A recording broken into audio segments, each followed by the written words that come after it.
les agradecemos mucho por participar con nosotros en este conversatorio. Asimismo, agradecemos a todo el equipo de trabajo que está haciendo esto posible. Mi nombre es María Calle y les saluda desde Italia. Un cordial saludo a nuestro ponente, el abogado Wilfrido Robles Rivera, quien nos acompaña para conversar sobre la situación del Perú con el tema Golpe a la democracia en Perú. Wilfrido Robles Rivera es abogado por la Universidad Nacional Mayor de San Marcos en Perú. Tiene una maestría en ciencias penales y desde el 2009 al 2013 brindó asistencia legal gratuita para personas con escasos recursos.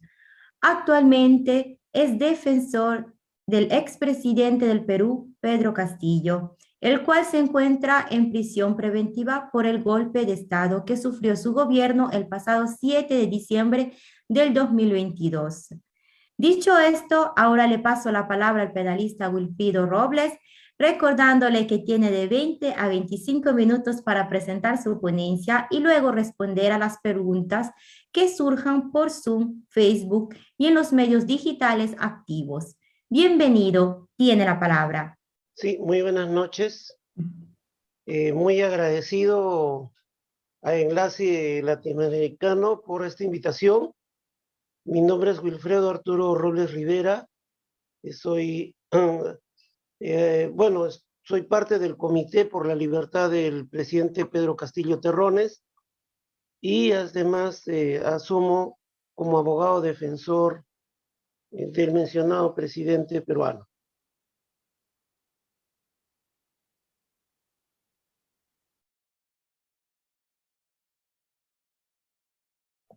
Lo estamos escuchando. Puede abrir tranquilamente su micrófono. Sí,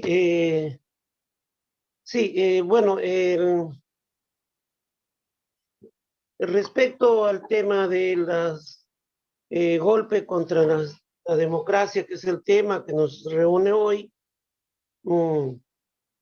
podemos concluir que en el Perú se ha dado un golpe contra la democracia, un golpe de Estado, y esto se ha evidenciado en que en el Perú ya no rige un principio de legalidad, especialmente a partir del 7 de diciembre pasado. Se ha encarcelado al presidente Pedro Castillo por un hecho que no constituye delito. Y eso atenta contra el principio de legalidad.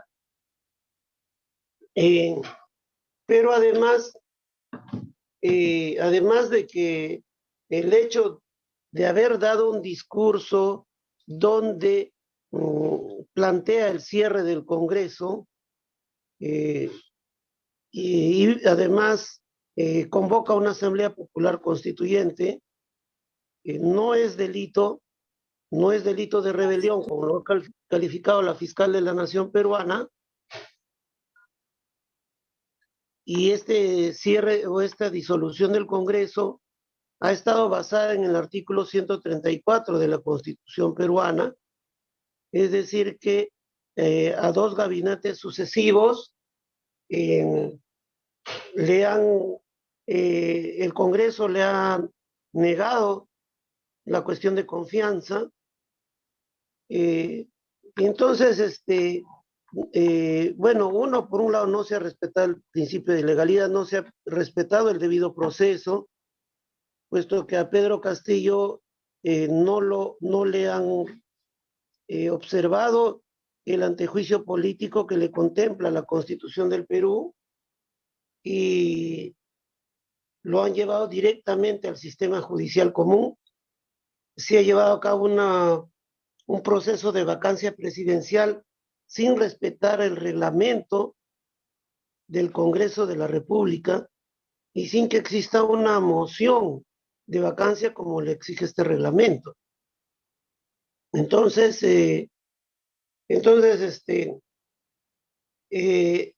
estos son algunos signos de la ausencia de un Estado de Derecho, la ausencia de una democracia. Pero la democracia también implica no solo la forma como se ha buscado la manera de destituir al presidente, encarcelarlo, sino también la división de los poderes del Estado. Y en el Perú no hay una división de poderes, no hay un equilibrio de poderes, no hay independencia de poderes. Entonces, es el legislativo, el poder legislativo, el Congreso, quien ha venido ejerciendo una labor o un accionar obstruccionista frente al gobierno del presidente Castillo hasta lograr defenestrarlo y luego, luego es el que ha instalado a la actual usurpadora Dina Boluarte y es prácticamente el sostén del gobierno, es el sector derechista del Congreso cogobierna con la señora Dina Boluarte. Pero además ellos están haciendo modificaciones a la Constitución para que cada vez más se robustezca sus facultades, ¿no? Digamos, digamos, adquieran cada vez un mayor peso de poder, por ejemplo, para que con votación simple puedan elegir al defensor del pueblo, puedan elegir miembros del Tribunal Constitucional, puedan elegir y destituir a los miembros del órgano electoral. Pero además del tema de la independencia de poderes, la división de poderes, está el hecho de que tienen prácticamente amordazado, atado de pies y manos al poder constituyente. Este Congreso actual que predomina en el Perú ha emitido una serie de leyes, de proyectos en los que se ha discutido, por ejemplo, el hecho de que se prohíba el referéndum para convocar asambleas constituyentes.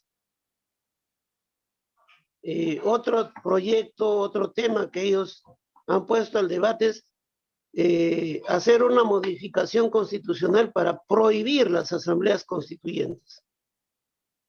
Y estos dos últimos hechos fueron justamente motivos de las cuestiones de confianza planteadas por los dos últimos gabinetes del presidente Castillo. Es decir, no quieren o no les conviene la participación o la democracia participativa.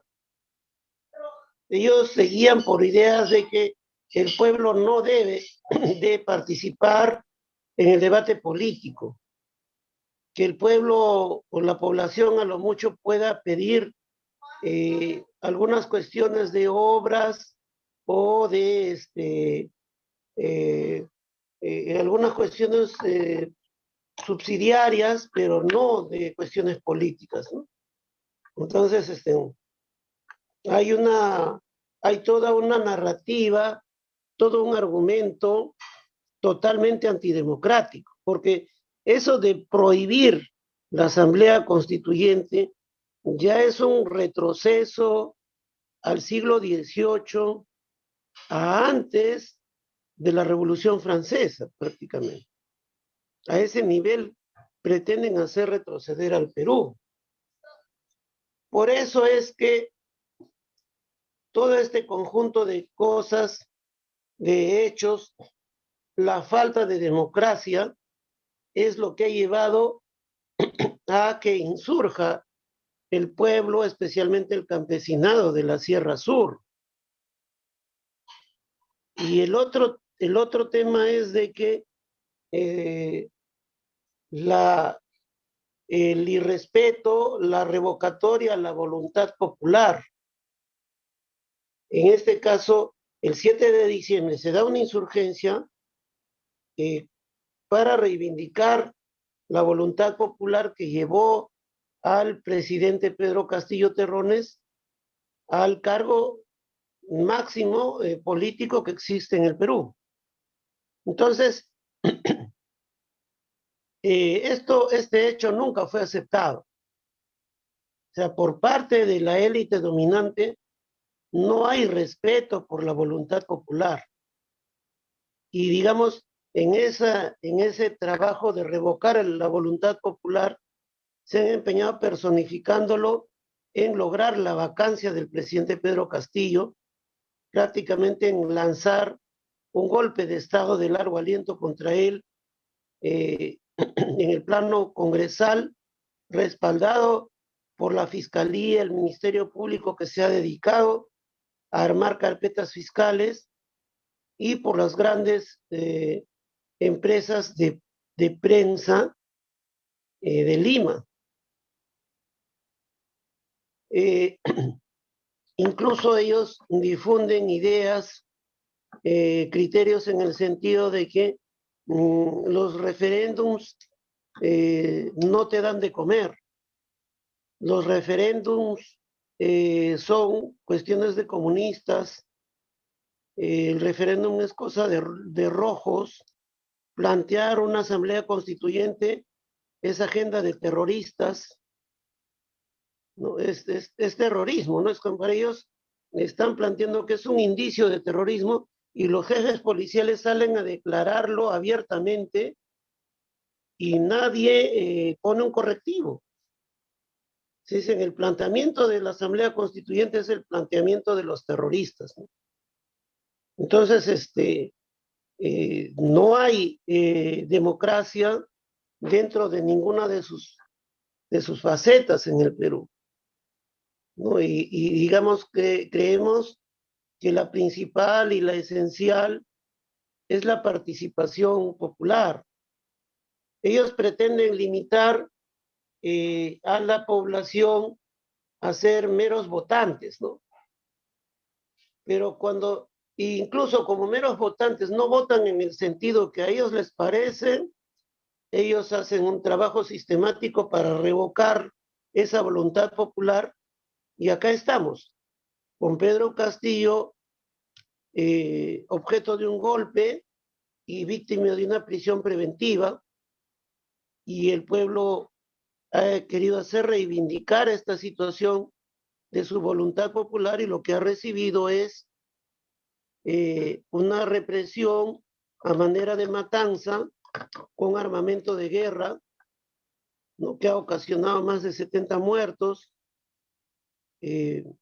más de 1.500 heridos, detenidos y ya decenas de personas presas por motivos políticos, por motivos de venganza política.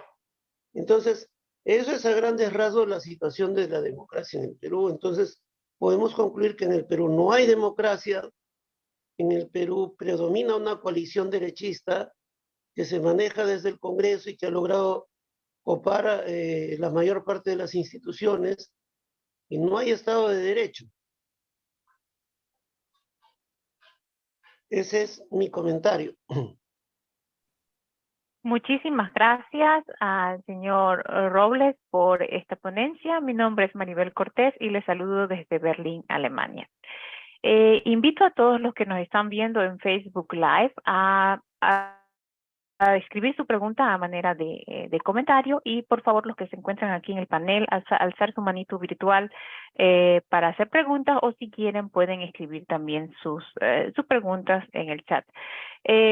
Seguimos entonces ahora con esta ronda de preguntas, sin antes recordarles que estamos hablando sobre el golpe de Estado en Perú.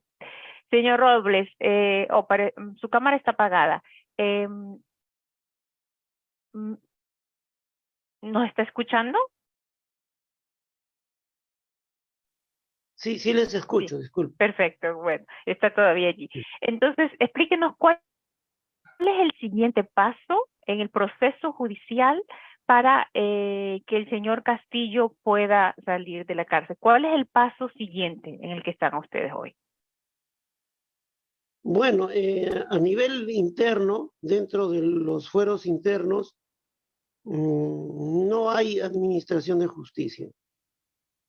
Lo que se está administrando respecto al presidente Castillo y respecto a las personas detenidas y procesadas por participar de esta insurgencia, que se basa en el artículo 46 de la Constitución Política del Perú, simplemente es venganza política, no se aplican las leyes. Entonces estamos yendo a instancias internacionales, pero vemos que la Comisión Interamericana de Derechos Humanos está prácticamente dentro de del mismo libreto que la fiscal de la Nación peruana.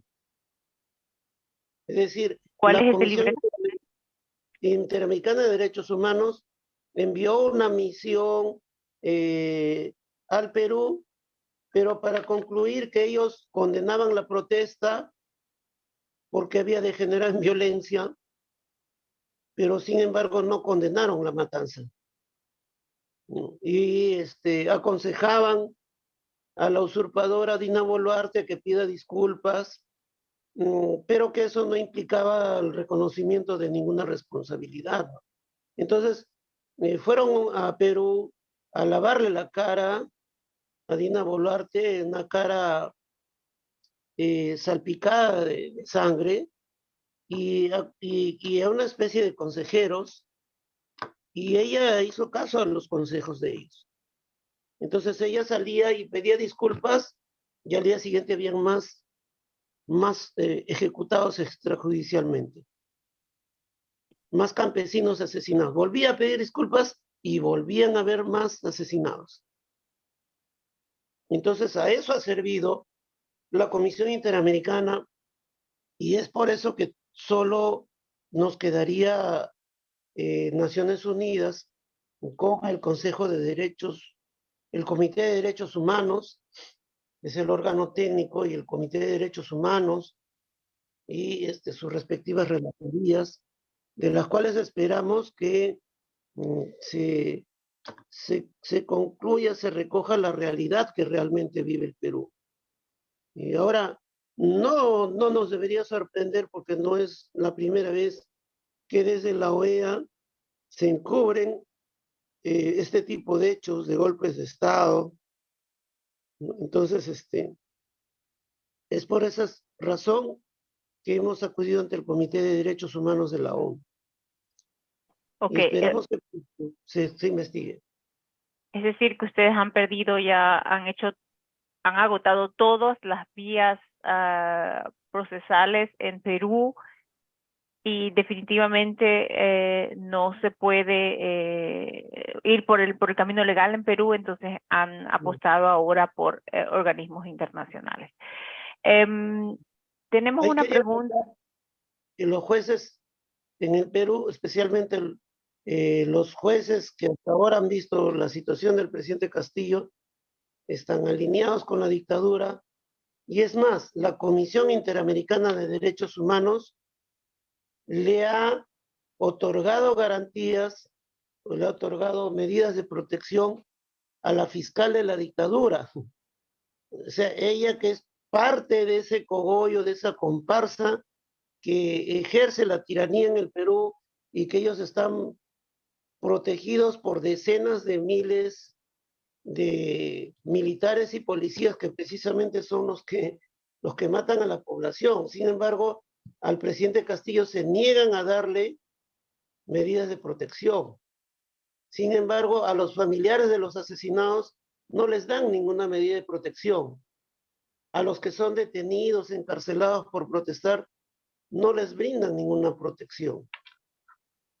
Entonces sabemos que los familiares de los asesinados viven bajo amenazas y chantajes para que no salgan a declarar, a testimoniar y a denunciar los hechos de los cuales han sido víctimas sus hijos o esposos o hermanos, ¿no?, que han muerto producto de estas matanzas sucesivas, simplemente por imponer a una tiranía derechista y sanguinario. Bueno, tenemos en el panel una pregunta de Etienne desde Francia, por favor. Sí, buenas noches, señor Robles. Gracias, Maribel. Bueno, primero me solidarizo con Pedro Castillo, ¿no? Que, como usted lo ha dicho, que fue ilegalmente destituido como presidente del Perú. Y tenía dos preguntas rápidas. La primera es saber cómo se encuentra Pedro Castillo, si está bien físicamente, emocionalmente, ¿no? Y la segunda sería más bien, ¿cuál es su opinión respecto a la destitución? ¿Quién está detrás de esta destitución? No hablo de los congresistas, hablo de a quién favorece esto. Si es la oligarquía limeña capitalista, ¿no? O si son traidores de izquierdas, si es la CIA norteamericana, o si es un conjunto. ¿Cómo lo ve usted? Gracias. Sí, muchas gracias por la pregunta, estimado Etienne. El presidente Castillo moralmente se encuentra sereno, afrontando con aplomo, con entereza, esta situación de prisión. Él comprende que es una venganza política contra él. Y claro, muy importante, ¿quiénes están detrás de todo esto? ¿O qué intereses hay detrás de todo esto? Porque, claro, los congresistas, la fiscal de la Nación, la propia Dina Boluarte, no son sino peones de todo este ajedrez. Entonces, hay versiones que no han sido desmentidas hasta el día de hoy, que en los días previos al golpe de Estado que le dieron a Castillo, visitaron la embajada norteamericana, la propia Dina Boluarte, jefes militares, jefes policiales, jefes de las bancadas del Congreso, políticos importantes. Entonces yo no creo que simplemente haya sido para tomar un té. Y casualmente este año se cumplen o se ha cumplido 30 años de vigencia de la Constitución Fujimorista, y esa Constitución contemplaba un modelo de contratos que llamados contratos ley. Entonces eran contratos que no podían, inamovibles, que no podían ser resueltos o rescindidos por parte del Estado. Es decir, el Estado se obligaba a firmar estos contratos por 30 años, ¿no? Entonces, a través de estos contratos, el Perú entregó yacimientos de recursos naturales, mineros, gasíferos, y además instalaciones como ferrocarriles, puertos, etcétera. Y claro, obviamente ha sido pues a un precio de baratija, y no se consideró como idóneo a Pedro Castillo para suscribir los nuevos contratos, ¿no?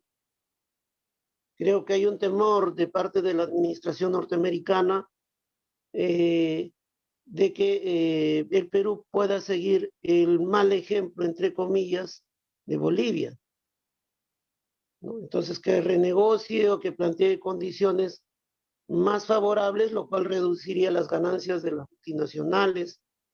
Pero además de eso, está de que había un proyecto de construcción de un megapuerto en Chancay, que es un poco cerca al puerto del Callao, que es el puerto de mayor importancia desde el tiempo del virreinato. Pero este proyecto de Chancay era mucho más grande y al parecer hubiera favorecido la expansión comercial de China en América del Sur. Y el otro tema es que se hablaba de un triángulo de litio en América del Sur.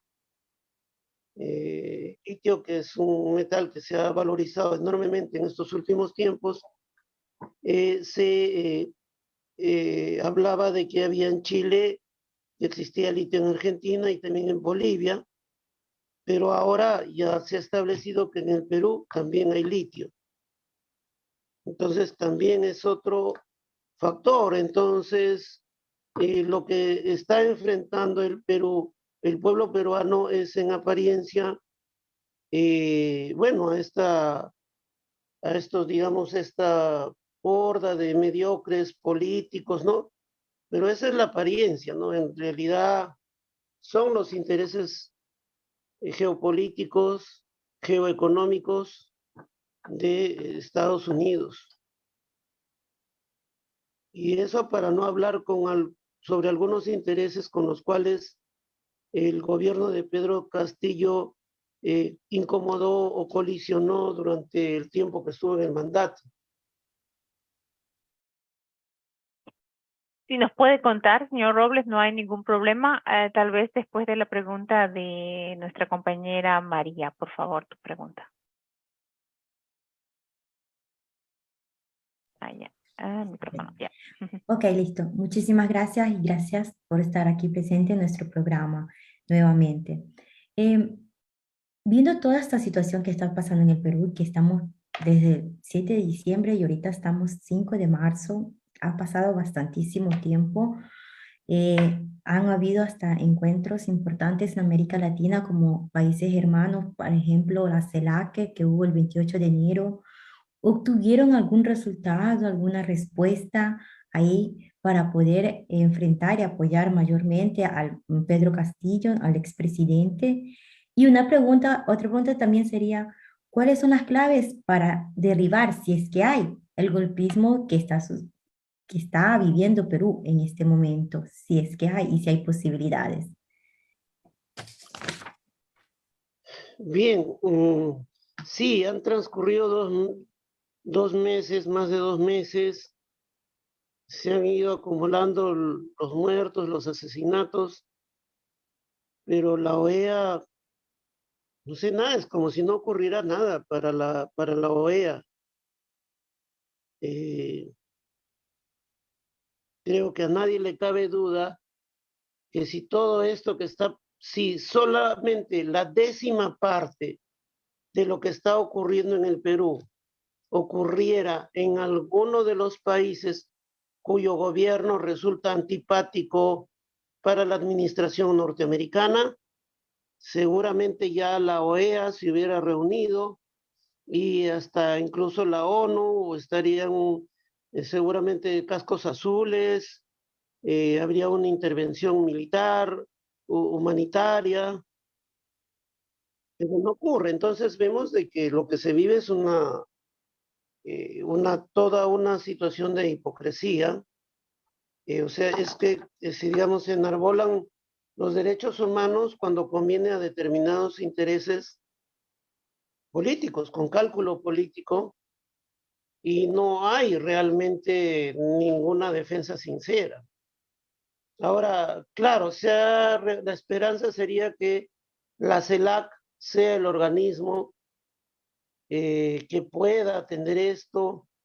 Lamentablemente en la CELAC se toman decisiones por consenso y sí hubieron voces valientes de los presidentes de Colombia, de Argentina, de Bolivia, de Chile, la de la presidenta Xiomara Castro, ¿no? Que fue atacada con rabia por la usurpadora Dina Boluarte, simplemente por solidarizarse frente a la matanza que ellos vienen haciendo, y México, ¿no? Entonces, pero no se ha logrado un consenso. Y no se logra un consenso porque igualmente,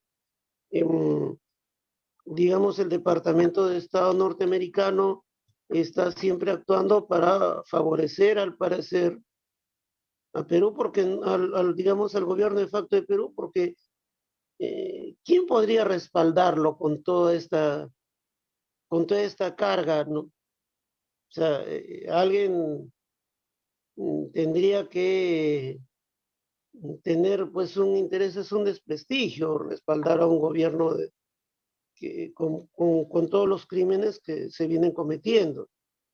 Entonces, hay esa situación. Claro, ¿cuáles son las claves? es la increíble e inédita capacidad de resistencia de nuestra gente. Nuestra gente no, nuestros hermanos campesinos y nuestra gente trabajadora de Lima, de los barrios de Lima, no está dispuesta a dejarle la calle a la dictadura. Ellos lo han dicho bien claro, las calles son del pueblo y no de los asesinos, ¿no? Entonces, creo que esta persistencia finalmente va a ser la clave de todo, ¿no? Es prácticamente una guerra civil inédita, una guerra civil en que ellos tienen fuerzas armadas, armamento de guerra, toda una potencia de fuego, tienen el dinero, tienen el respaldo de la más grande potencia mundial y tienen, bueno, con el silencio de las demás potencias. Y de otro lado, un pueblo que lo único que tiene son sus voces, su solidaridad, y hasta esa solidaridad es perseguida. Entonces, y en el ámbito internacional es que esta dictadura sea desenmascarada, quede en evidencia, y creo que los pueblos cada vez más se solidarizan con el pueblo peruano, cada vez vemos que es creciente la solidaridad, y esa solidaridad de los pueblos hermanos de América del Sur, de América Latina, y de pueblos de otros lugares, ¿no? De Europa, de Asia, de África, van a llegar a sus gobiernos y sus gobiernos van a tener que decir algo al respecto. Entonces, la situación es que esa dictadura debe quedar desenmascarada y aislada internacionalmente, tal como lo merece. Bueno, creo que ese es el camino. Finalmente, solamente la caída de la dictadura posibilitará condiciones para ejercer una defensa, para que hayan garantías de un debido proceso para el presidente Pedro Castillo, y solamente eso posibilitará que la población pueda reestructurar el sistema político para que haya democracia. Con ellos no va a haber democracia. Y con ellos, digamos, con la dictadura no debería haber negociación. El asunto es que ellos deben irse porque no se puede negociar con quienes no quieren democracia. Ellos son enemigos de la democracia. Y además tienen que ser procesados por los crímenes que han perpetrado contra el pueblo peruano. Muchísimas gracias. Tenemos ahora una pregunta de Miguel Ángel. Por favor, te activo tu micrófono.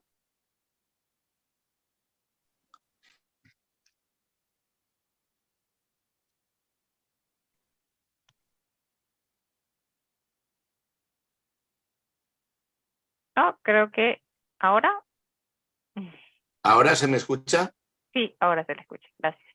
Bien, bueno, pues buenas tardes. Quizás, claro, surgen cada vez que se habla de más aspectos, surgen más interrogantes y más dudas, ¿no?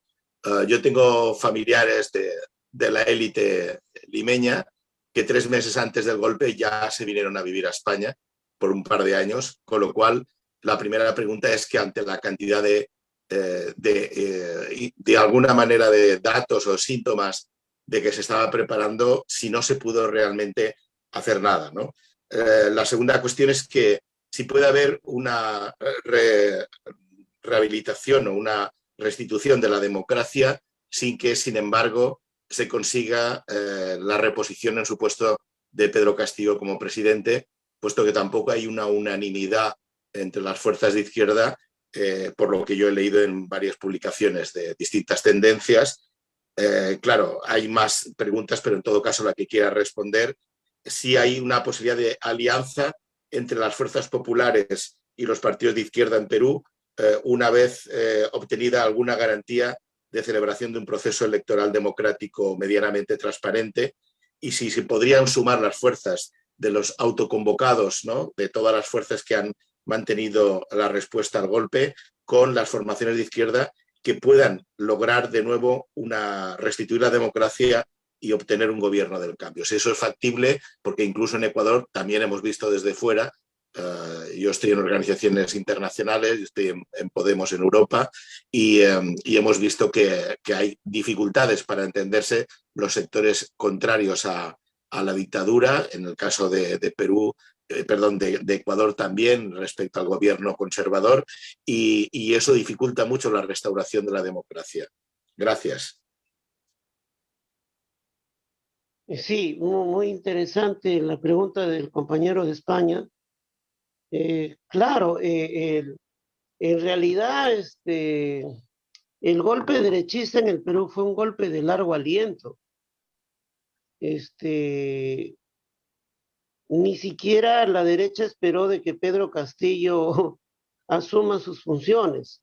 O sea, la derecha desde el que Pedro Castillo fue declarado como ganador de las elecciones frente a la hija del dictador Alberto Fujimori, Keiko Fujimori. Entonces ellos desconocieron el triunfo de Pedro Castillo y lo desconocieron y quisieron revocar, quisieron a través de leguleyadas y de presiones al jurado electoral, quisieron revertir esto y hablar de un fraude. Y de hablar de un fraude contra Keiko Fujimori y querer formalizarlo y que el jurado aceptara declarar esto. Pero, y digamos, toda la oligarquía empresarial o de gran empresa apoyó esto porque fue algo inédito la elección de Pedro Castillo, es decir, nunca antes se había producido que un presidente o un candidato sea elegido o sea, digamos, pueda ganar la elección habiendo sido invisibilizado durante la elección. Pedro Castillo no aparecía en las noticias durante la primera vuelta, Pedro Castillo no aparecía en las encuestas, incluso cuando la CNN da la noticia de que hay dos candidatos que pasan a la segunda vuelta, CNN no tenía una foto de Pedro Castillo. Se apareció una silueta de un hombrecito. No había. Entonces, al pueblo lo habían formateado en que debía votar siempre por los favoritos que les ponía la gran prensa y las encuestas. Entonces fue algo muy, muy irreverente, muy desafiante lo que la gente hizo, ¿no? Poner a alguien como ellos, poner a un campesino, una persona que además de campesino era profesor rural de su comunidad, y como todos los profesores rurales, digamos, es un comunero más, porque los profesores que egresan de los institutos o de las universidades más renombradas de Lima no quieren ir a enseñar a esos lugares alejados por las carencias e incomodidades que ahí se tienen que pasar, ¿no? Entonces, entonces el golpe vino así, digamos, día tras día, se sacaban titulares de contenido racista contra Pedro, fue sostenido. ¿Y qué podía hacer? ¿Qué podía hacerse contra eso? Pedro tenía la limitación de que él no era un político de gran trayectoria, no había tenido tiempo de organizar un partido propio, llegó como invitado de otro partido que era Perú Libre, pero pronto tuvieron discrepancias y esa fue la situación, ¿no? Entonces, sí, hicieron de varias formas, trataron de parar esto, pero eran grandes fuerzas fácticas las que se enfrentaban. Y en el último momento que pudo hacerlo, Pedro Castillo lanza esta proclama declarando el cierre del Congreso y la convocatoria a la Asamblea Popular Constituyente, que era el clamor del pueblo. Entonces no lo hizo porque él tuviera coordinación, contara con algún respaldo militar, ¿no? Simplemente porque ya no iba a tener una oportunidad para volver a hacer eso. Entonces se ha hablado mucho de que esa proclama constituye un golpe, constituye un autogolpe, o que constituye una torpeza. Discrepamos con esos puntos de vista.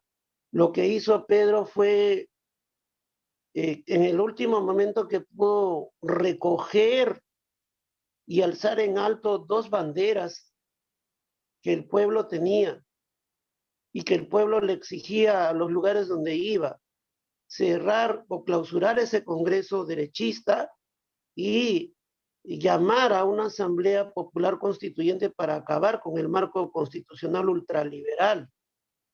Ahora, la otra pregunta era sobre era sobre la... Y que los poderes populares se pueden juntar con con partidos de izquierda. partidos, ¿no?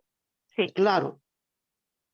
En el Perú hay un fenómeno. Hay una izquierda limeña y hay una izquierda, digamos, provinciana, serrana.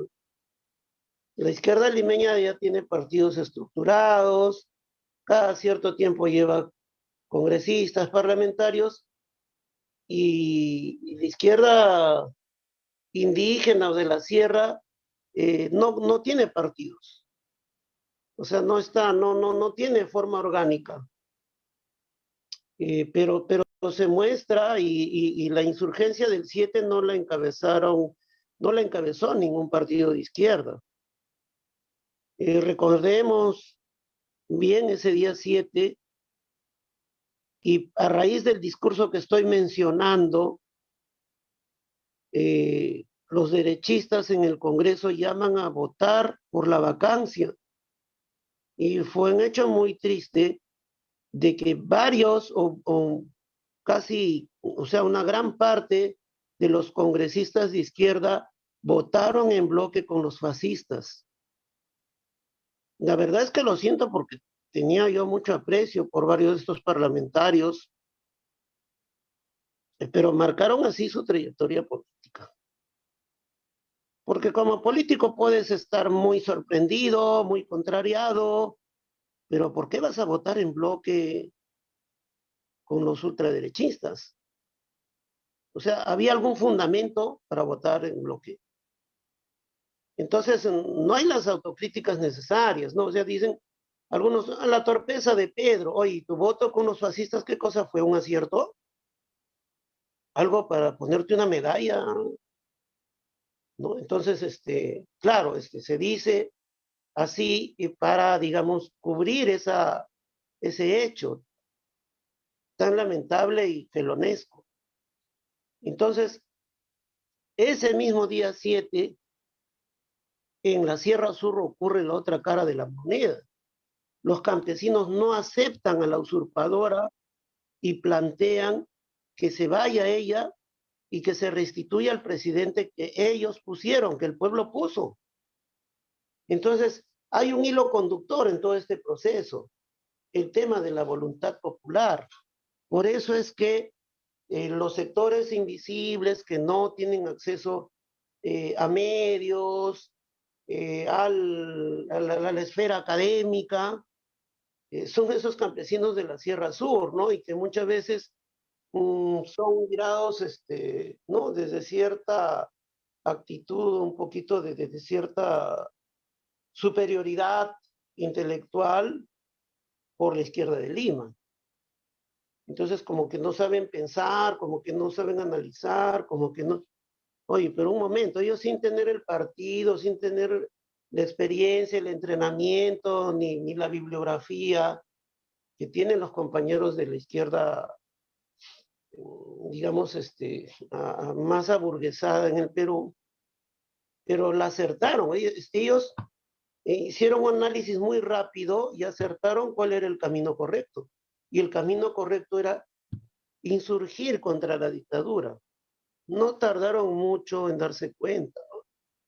Y eso tal vez sea porque la dialéctica no solo se aprende académicamente, sino a veces por la vivencia misma de la lucha por sobrevivir dentro del sistema, ¿no? Entonces, es un poco difícil esa situación. Entonces, nos parece a nosotros, dentro del Comité por la Libertad de Pedro Castillo, que el planteamiento de la restitución no podemos tirarlo al tacho así como así, fácilmente. Comprendemos que hay compañeros de la izquierda y de lo que yo tengo conocimiento, ya hay decenas que quieren ser candidatos presidenciales, pero que esperen su momento, pues. Ahorita no, o sea, plantearon nuevas elecciones, dijeron que la salida era nuevas elecciones. Muy bien, ¿y qué pasó? ¿Qué pasó en enero? Y claro, la dictadura dijo, Dina dijo, sí, yo también quiero nuevas elecciones. El sector derechista del Congreso dijo, quiero nuevas elecciones. O sea, coincidían todos ellos, pero todo fue un operativo de engaño, porque finalmente esto no ha quedado en nada. No hay certeza de cuándo serían esas nuevas elecciones. Ahora, también ética y políticamente, ¿es correcto aceptar o plantear unas nuevas elecciones teniendo a la dictadora por presidenta, a la usurpadora? Es convalidarla. No se puede convalidar a una usurpadora, y más aún que para quedarse ahí a no sé ocasionó 70 muertos. Entonces ya me parece demasiado pragmático, pero ni siquiera pragmático porque no han obtenido lo que nos dijeron. Ellos nos dijeron que la salida eran nuevas elecciones, pero el resultado es que yo espero que ellos no hayan sido parte de este juego, pero también a la vez lamento el hecho de que si entonces ellos dicen, bueno, también nos engañaron a nosotros, entonces ya no tienes me estás demostrando que no tienes esa capacidad para hacer vanguardia o decir que hay que seguirte a ti, pues porque no captas la realidad, no estás conduciendo hacia un rumbo correcto. Entonces yo preferiría que nos conduzcan los hermanos de Juliaca, los hermanos de Andahuaylas, de Ayacucho, que son los que están dando el pecho en esta lucha, ¿no? Porque sí veo que tienen una mejor capacidad de análisis, ¿no? Entonces, creo que más bien debería un poquito los compañeros de los partidos de izquierda de Lima un poquito bajar de su carroza, ¿no? Cubrirse de un poco de humildad y bajar al llano, o sea, bajar a nuestros hermanos, escuchar qué dicen, qué quieren, ¿no? Porque si no, también el tema de nueva constitución vamos a ir así, o sea, los contenidos desde Lima van a decir, la nueva constitución debe ser así, así, así, así, pero nunca se molestan de ir a la zona rural donde está, pues, la vanguardia de toda esta lucha, ¿no? A ver cuáles son los intereses, la complejidad digamos, de intereses, de temas que hay en juego. Entonces, el asunto, hay mucha tela por cortar en todo esto, y yo creo que se tiene que persistir en exigir la restitución del presidente Pedro Castillo, y en ese interín veremos cómo se dan las cosas, ¿no? Muchísimas gracias, señor Robles. Así es, parece ser que los actores políticos de izquierda están frotándose tal vez las manos ya para nuevas elecciones sin entender que mientras el país no esté establecido democráticamente, va a ganar el próximo y en 3 meses pues les van a hacer de nuevo un golpe de Estado. Lamentable que esto no solamente pasa en Perú, en muchos países de Latinoamérica es muy lamentable que no se tiene esa madurez política como usted dice, ir y ver lo que necesita el pueblo y luego llevarlo a una constitución y luego que sea todo armónico junto con la asamblea y el poder ejecutivo, ¿no? Tenemos ahora una pregunta creo que se nos fue, teníamos a José en el panel. Quería agregar algo respecto a la experiencia de Ecuador. Sí, por favor. Sí, recordemos con Lenín Moreno, hubo bastante valentía del pueblo, bastante heroicidad, pero ¿qué pasó? No, o sea, algunos que eran supuestos líderes terminaron traicionando a la gente que estaba en las carreteras, en las calles, y negociando con Lenín Moreno vergonzantemente, ¿no? O sea, es lamentable. Entonces, yo creo que no se puede dar protagonismo a quienes no han hecho suficientes méritos para ser nuestros interlocutores, digamos, de un diálogo. Entonces, se tiene que dar voz precisamente a los invisibles, ¿no? Y eso, solamente agregar eso.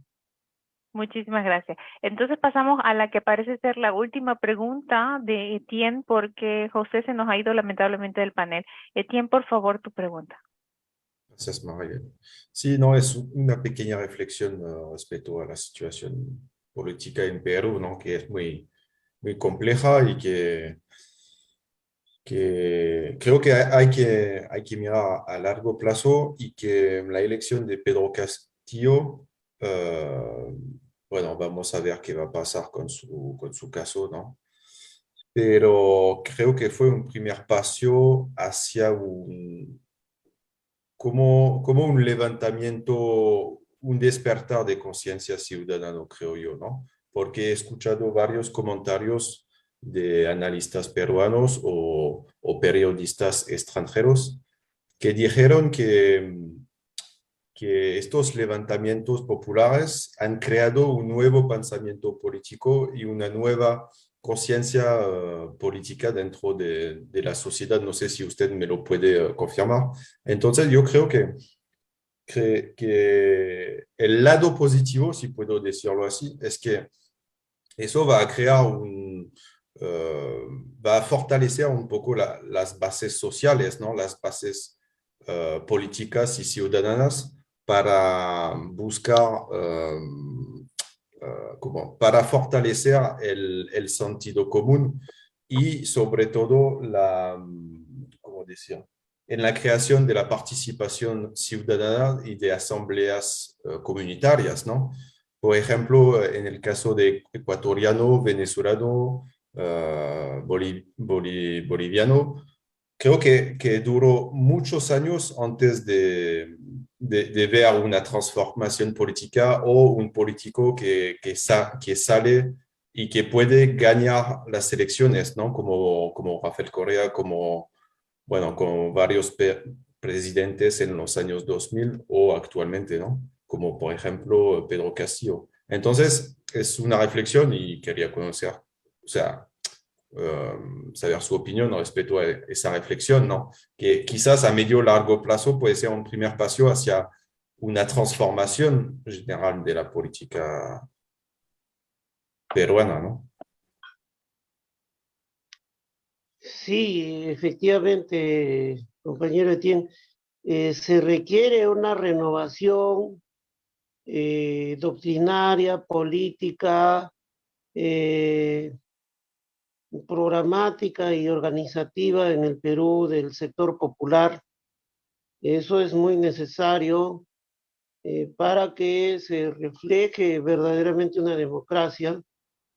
Y y sí, hay un avance. El tema es que, bueno, yo llevo ya más de 12 años ejerciendo como abogado y he venido defendiendo personas criminalizadas por participar en protestas sociales, pero eran, digamos, hasta antes de estos hechos, siempre era el conflicto con la empresa minera o la contaminación de un río, o porque no se construyó un hospital, o porque los estudiantes defendían los terrenos de la universidad que las autoridades querían entregar a grandes empresas, ¿no? Entonces, era para defender cuestiones económicas, sociales, muy, muy válidas, pero ahora la lucha ha ido a otro nivel, ¿no? A raíz de la llegada de Pedro al gobierno, por impulso popular, y ya más desde el 7 de diciembre se ha visto con nitidez, ¿no? Se ha visto con nitidez un avance, o sea, las consignas que están planteando los campesinos son consignas políticas, ¿no? O sea, renuncia de Dina Boluarte, restitución de Pedro Castillo, libertad de Pedro Castillo, cierre del Congreso, nueva constitución, asamblea constituyente, ¿no? Entonces, todas son políticas y los de la derecha hasta ahora no terminan de creerlo. Dicen, pero no puede ser, ellos no pueden plantear cosas políticas. Y hacen sus paneles y verdaderamente llama risa porque dicen, no creo, debe ser que los alcaldes, debe ser que, bueno, se ha roto el techo de la escuela. ¿Y qué hacen los alcaldes con su presupuesto? Que les reparen el techo de su escuela o que les regalen un poco de alimentos para que se calmen y no vengan a Lima a protestar. Entonces, el racismo y la subestimación, digamos, a la población rural les hace pensar a ellos que no podían llegar a avanzar a hacer planteamientos políticos y a retarlos a ellos que como población movilizada quieren ser un factor gravitante para determinar cuál va a ser la reestructuración política en el país. Y entonces ellos dicen, no puede ser, pues no, entonces se ve ahí mismo el elitismo, ¿no? Porque si fueran ellos verdaderos demócratas, como dicen, se tendrían que alegrar, decir que bien que la población plantee cuestiones políticas y debatamos, discutamos, ¿no? Pero no, ellos se horrorizan o son incrédulos ante eso. Y bueno, sí, son indicios de que es un despertar y creo que ya nada volverá a ser igual después de esta lucha. Es un antes y es un después. Acá, digamos, la élite dominante decía y difundía que había que celebrar 200 años de república, pero fueron 200 años de exclusión, de desigualdades, de marginación, de atraso de las grandes mayorías, mientras una élite intermediaria de los intereses foráneos en un tiempo de Inglaterra y actualmente de Estados Unidos, bueno, ellos sí gozaron de bonanza y de privilegios y querían que se celebre eso, ¿no? Pero coincidentemente en esos 200 años lo que ha sucedido es un despertar de la población. Y eso va a llevar a un cambio democrático, necesariamente.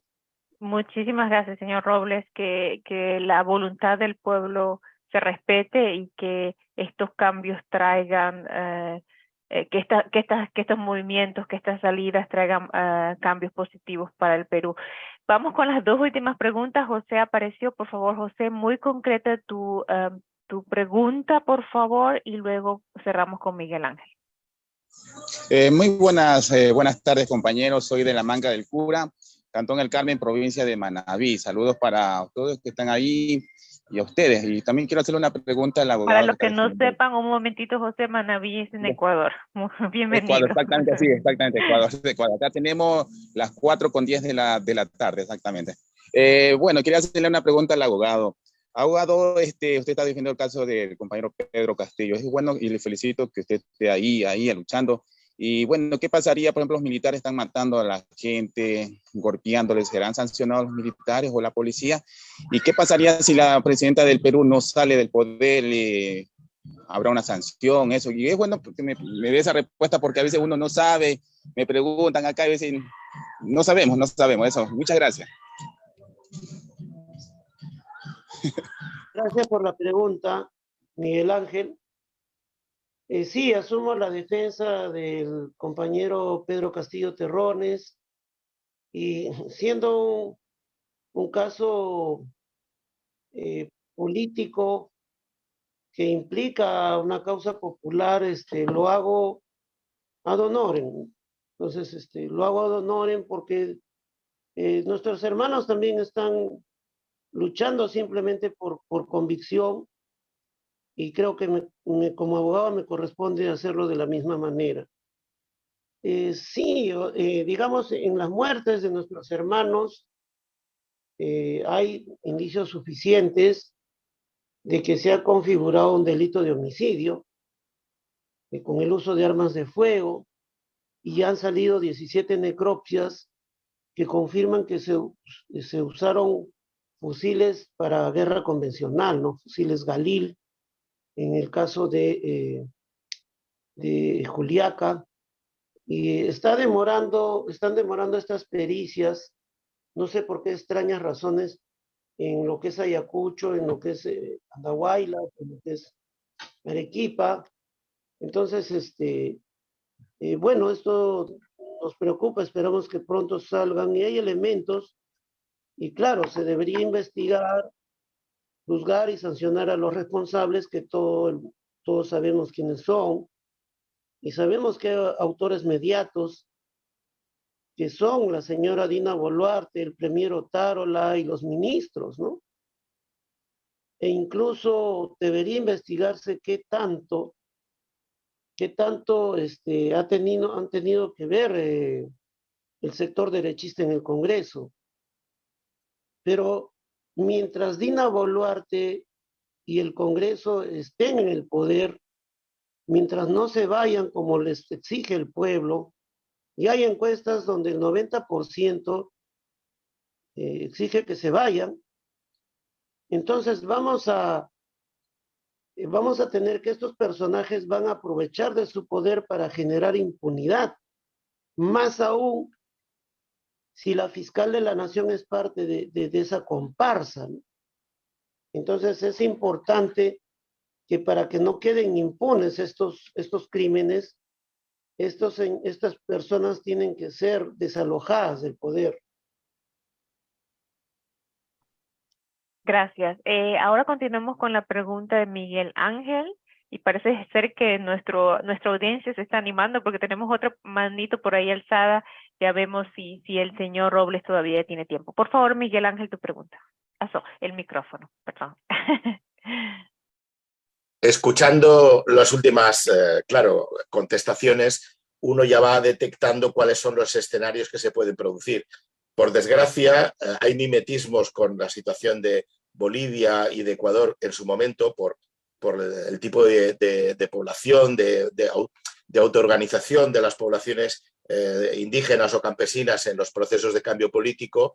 Yo estoy muy atento al de Colombia porque soy portavoz aquí del Pacto Histórico de Colombia por relación con la situación en Colombia, y desde luego hay cosas en las que está un país que ha podido avanzar más y otras que menos. Yo, por desgracia, veo que como la tensión se mantenga y no haya algún tipo de propuesta unitaria o de alguna manera consensuada entre las fuerzas que están convocando las protestas y algunas fuerzas que encabecen o canalicen la protesta, puede darse escenarios o bien de secesión, de una mayor brecha entre la dualidad que tiene el país, ¿no? Lima, la costa y la sierra, o bien se entre en una dinámica de guerra sucia y de guerra civil con un ejército que ya participa en acciones de terrorismo del Estado en otros años cuando fue.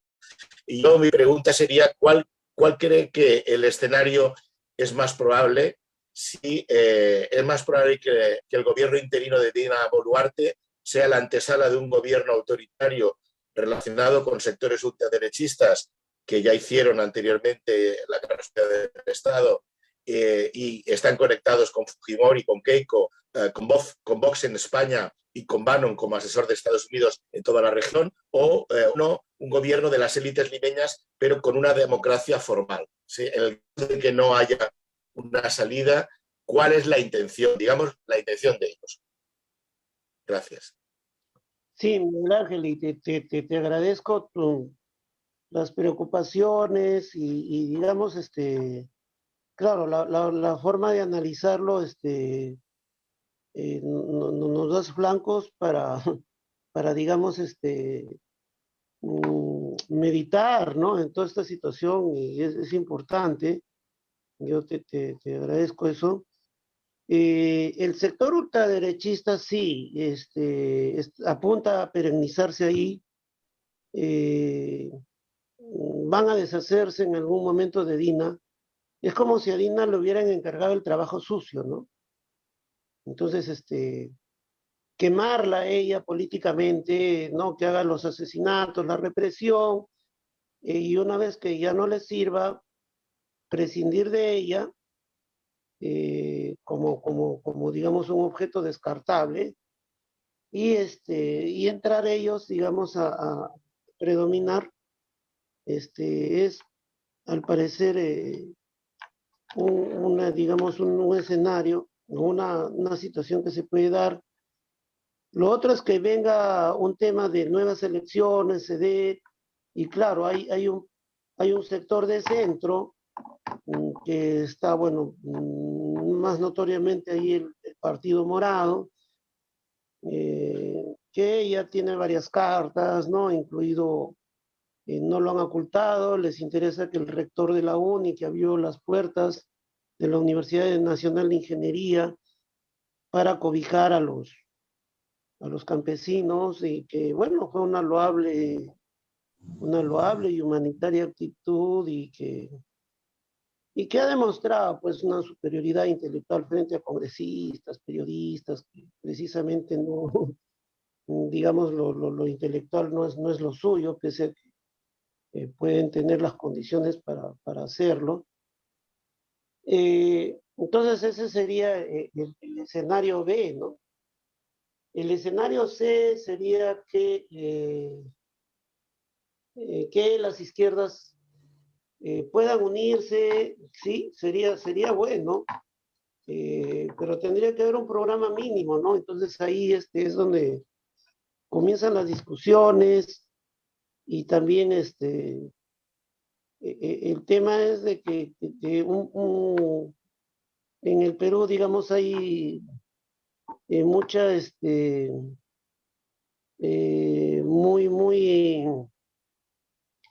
mucho tema de las aspiraciones presidenciales, y es histórico esto.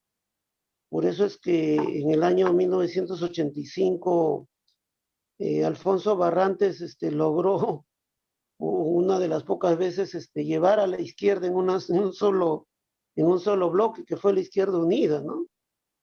Entonces muchos renunciaron a sus candidaturas presidenciales, porque siempre se veían pues 8 o 9 partidos de izquierda y todos querían ser presidentes, ¿no? Entonces en la actualidad sí, sí es factible, creo que, o digamos, habría que acercarse a esa factibilidad, ¿no? Pero también no se puede soslayar que Pedro Castillo, en un escenario de elecciones, tiene y actualmente tiene un liderazgo. O sea, yo, barrios donde voy, provincias donde voy, veo que tiene respaldo, ¿no? Y simplemente, pese a que yo sostengo la postura de la restitución, pero simplemente para mí mismo me pregunto, o digo, la lista que decida llevar a Pedro a la cabeza de su plancha presidencial, estando Pedro preso o en libertad, me parece que ganaría. O sea, si yo voy en un cálculo frío, digamos, abstrayéndome o alejándome del problema, lo veo desde cierta distancia, y veo que él conserva el bolsón electoral. Él es, digamos, de todos los que los aspirantes lo conservan. Para algunos esto es inexplicable, ¿no? Porque sí, pues debe haber tenido, no es el momento de hacer un balance, pero sí, pues no está exento de limitaciones, deficiencias y hasta errores, ¿no? Pero pese a eso, lo real es que hay un bolsón. Uno va, se percibe que hay un bolsón electoral y ese es uno de los motivos por los cuales a través del linchamiento judicial se le ha generado a Pedro Castillo algo de 48 carpetas fiscales, ¿no? Y por ahí me preguntaban, ¿por qué tantas carpetas? ¿No? ¿Cómo se puede explicar eso? Entonces quiere decir que hay algo acá. Le digo, bueno, a Alan García solamente le abrieron 2. Entonces, si medimos la cosa por la cantidad de carpetas fiscales, no sé, vamos a llegar a la conclusión de que Alan era pues novato en cuestiones de este tipo, o es que el Laufar realmente existe, ¿no? Entonces, hay varios factores a tener en cuenta. Esto da para varias Sí. conversaciones y sí es muy interesante, ¿no? Sí, abogado Robles, usted nos dice por favor si tiene todavía otros minutitos más de tiempo para 2 preguntas más que tenemos. Si no, pues comenzamos a cerrar el programa. ¿Dispone usted todavía de tiempo? Sí, 2 preguntas más estaría bien. Ok, y ahí cerramos, prometido. A ver, por favor, Elisa, tu pregunta concreta, por favor. Muy buenas noches, doctor Robles. Le habla Elisa, una ciudadana peruana residente en Italia. Primero de todo, le quiero felicitar por este grande coraje y el grande apoyo a nuestro presidente Pedro Castillo. Bueno, solo me siento muy preocupada lo que está sucediendo en nuestro país. Lo sigo día a día. Y el día de ayer lo que sucedió en Puno, Juli, Puno, tenemos muchos hermanos heridos de bala. A la vez también tenemos personal del ejército que murieron cruzando el río Ilave. Mi pregunta es esta. Seguramente no apoyo a estas personas, sean militares, policías, que asesinan a nuestros hermanos, ¿no? Pero hay muchos también de seguro que quisieran retirarse, quisieran escapar, quisieran renunciar. No sé cuál sería la palabra justa o correcta de decirlo.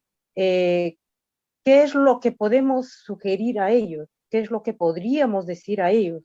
Sé que están presionados, ¿no? Y ellos no quieren enfrentarse también a su pueblo. De seguro que hay muchos. La pregunta era esa y espero sea respondida. Gracias, doctor. Muy buenas noches. Sí, siempre ha sido un problema. Gracias por la pregunta y gracias por los buenos deseos para nuestro presidente Pedro Castillo. Sí, claro, eso siempre ha sido un tema, ¿no? Al soldado, al policía, siempre ha sido el pedido, no dispares contra tu pueblo, ¿no?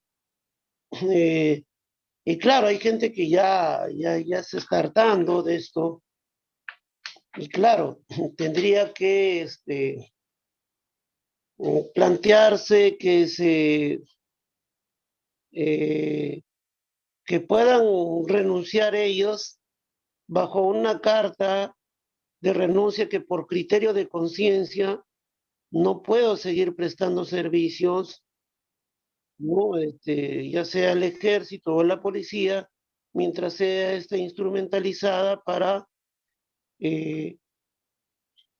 atentar contra el pueblo simplemente porque una tiranía desea imponerse, o digamos, o pedir, digamos, una licencia por tiempo indeterminado, sin goce de haber, o renunciar, ¿no? Por un criterio de conciencia. Y luego eso, bueno, luego de eso, ver la manera de buscar la protección de organismos de derechos humanos. Entonces, pero creo que por criterio de conciencia deberían renunciar y dejar constancia de que están renunciando por eso, ¿no? Porque no pueden servir o ser parte de operativos donde se va a ocasionar muertes a la población civil, a la cual más bien estarían obligados a proteger su vida y no a acabar con ella. Así es. Sí. Así es. Pasamos con la última pregunta de José Cordero. Por favor, tu pregunta, activa tu micrófono.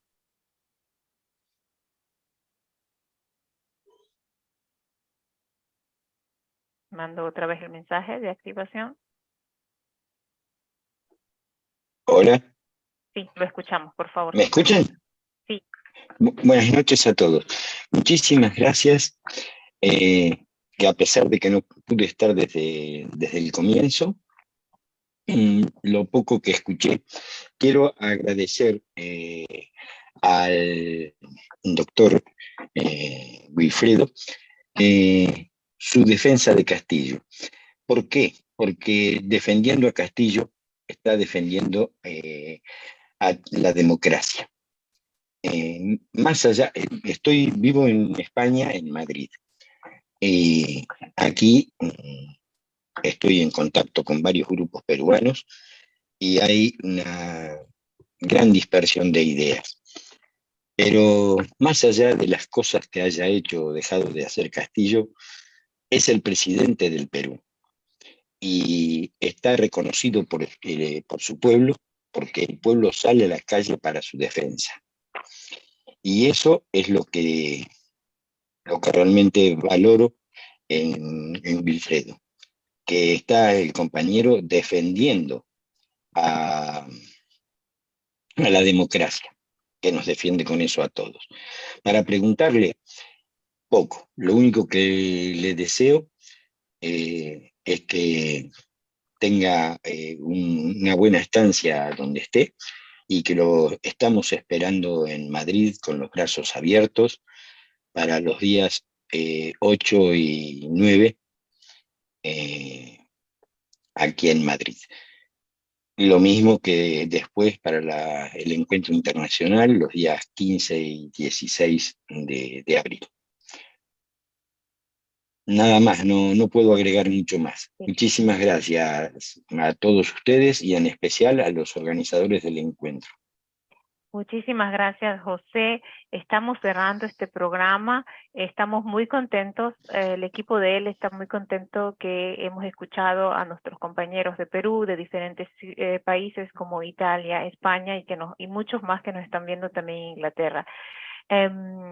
Señor Robles, aprovechando de que la comunidad migrante latina nos está escuchando aquí a través del enlace latinoamericano, y usted como parte del equipo defensor de la democracia en Perú, están aquí siempre las puertas abiertas para ustedes en L. ¿Qué mensaje final les da a ustedes, a todos estos compatriotas peruanos que se encuentran en el exterior? Sí, muchas gracias. Creo que José lo ha resumido mejor que nadie. Asumimos la defensa de Pedro porque se ha personificado en él la defensa de la democracia, y así lo asumen nuestros hermanos campesinos de la Sierra Sur, ¿no? Entonces, sí, lo hacemos con todo honor.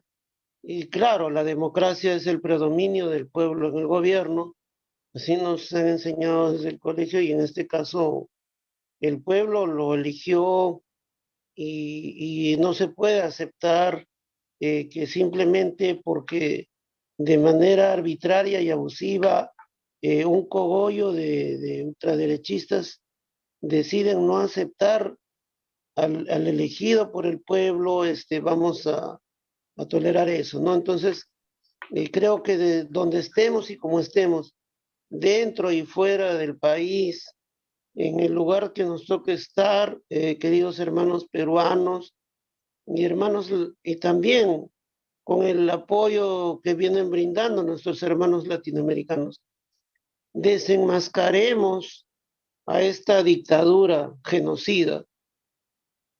Desenmascaremos, creo que ahí sí pueden haber muchas discrepancias, pero creo que todos estamos de acuerdo en que es una dictadura genocida y que debe ser expectorada, debe ser expulsada.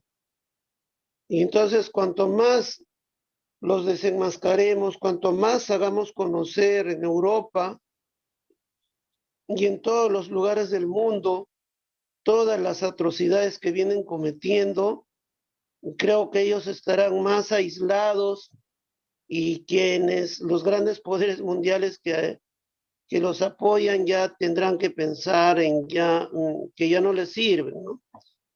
Entonces es importante que desde los espacios sociales, políticos, de la izquierda y populares se pronuncien, y también las personalidades logremos que haya un pronunciamiento de parte de ellos.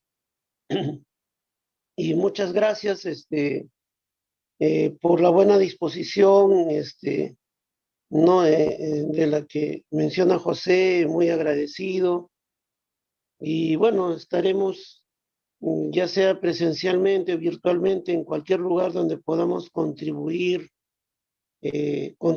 a la caída de esta dictadura y a que se abra paso un verdadero proceso democrático en el Perú.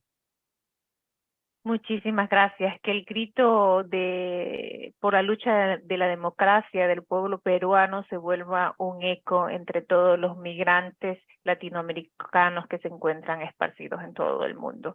Agradecemos al abogado Wilfredo Robles Rivera por su participación aquí en L. También agradecemos a todas las personas que estuvieron en la plataforma Zoom y en Facebook Live.